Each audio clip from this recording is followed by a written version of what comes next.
Oh my god, I love being motivated. I love being motivated. Me too. I love being motivated. Hello, I am Brett Dupree, your inspirational, passionate coach. And today I'm here to talk to you about your passions and what do you do if somebody wants to have you give them up. I remember a long time ago, back in the olden days of the early 2000s, I believe, or maybe the late 1990s. It's hard to tell. I remember I was in college at the time, and there was this show on Fox Network, and it was this amazing show starring some guy Friendly? Oh man, I'm trying to remember it. However, I just can't remember the name, and I can't remember who was on it, but I still want to do this video, so I hope you forgive me for that. Basically, this is a show where people went to test their love, or prove that they loved them. It was a god-awful show. I pretty much just watched it to get angry.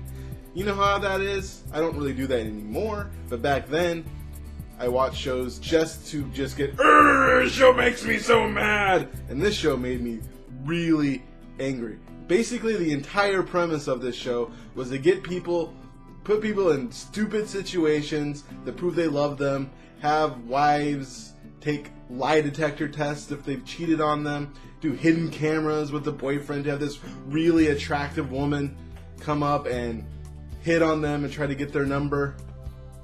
You know, amazing things to prove that your relationship is on solid track. In reality, these type of shows are popular for a reason. This is the reason why you watch TV for the most part, is to feel something. And a lot of times, even if the emotion is anger, because sometimes it's nice to feel angry about something, well, it can be. I mean, I think that's why stuff like Rush Limbaugh is so popular. I mean, I'm sure there's a lot of people who listen to Rush who like him. I'm sure a vast majority of his audience are people who are like, I can't believe he said that! Or Glenn Beck. I mean, I have a lot of Facebook friends who did nothing but complain about what Glenn Beck said, which most likely helped his ratings and made him more popular. Just saying, making people angry is a great way to make lots of money. But that's not my point. My point is there's this one part that really just boiled my hide. I was young at the time, and I knew this was completely wrong. I was in my 20s, lower 20s, maybe 19 at the oldest, and I knew for a fact that this was the biggest mistake. You see, there is this girl, or I would call her a woman, but any person who asks their significant other to do this is a child, in my opinion. There's this girl who asked this boy, well, any boy who would do this as a child, maybe I'm being too harsh. Anyway, she was jealous. She was jealous because this guy loved biking. Biking was his passion. His biggest joy in his life was getting on his bike and just riding. And she was jealous of all the time that took away from her. So on national television, he had her, or no, opposite. She had him take a saw and cut his bike. Cut his bike.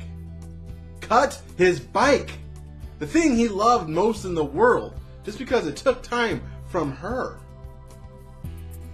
Number one, if you are with somebody who loves something, and you don't love that thing about them, you are not with the right person.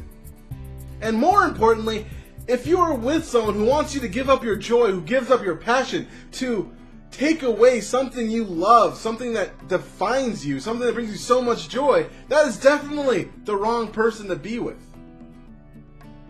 Relationships about loving people for who they are. And if one thing about them is their passion, especially their passion, if you don't love the passion about the person you're with, or the person you're with doesn't love your passion, or love the fact that you're passionate about it, they don't have to have, I'm not saying you have to have the same experiences, the same loves. I love football. I'm ridiculously in love with football. It's one of my, every high school paper I had was about football. I love it. It's one of my joys. One of my biggest joys is on Sunday going to a bar, watching 10 televisions, 10 games at once. I'm a Dolphin fan, which if you've seen some of the old videos, I used to do it in my living room where you see the Dolphin stuff. Obviously, I'm single at the moment. I'm a bachelor. And the Dolphins are a joy of mine. And if a woman wants me to give up that joy, I mean, no. But I don't expect her to love the Dolphins. I don't even expect her to love football. Just 16, 18, 19 weeks out of the year, on Sunday, I'm going to be obsessed. And on draft day. If you can't accept that, you shouldn't be with me. And I shouldn't be with you. It's that simple. There are plenty of fish in the sea. There's plenty of people out there for you. You don't have to try to find somebody and mold them into the person you want to be with, especially when it comes to their passions. And I'm not saying that you don't want to grow with a person, and if you see something in them where you feel that if you bring this up to them and that will serve them in their growth, that you don't share that and say, this is holding you back from the amazing person that you are. But not their passions, not their joys, not the things that are within them that brings them this wonderful joy and passion. I know I'm saying passion and joy a lot, but I love it. So don't put your passions on hold for anyone else. This is your life to live. And if you're with somebody and you can't stand their passions, you're with the wrong person. Either learn to accept someone for who they are and love them for who they are and grow together, or let go and move on and find somebody who fits in your life. At least that's what I think. Namaste. JoyousExpansion.com. JoyousExpansion.com. Come and say hello to Brad Dupree. He is an inspirational life coach, good for you and good for me. He turned my life from grey to blue, I'm sure he'll do the same for you. Get in touch and you'll see your life will change dramatically. JoyousExpansion.com. JoyousExpansion.com. Yeah.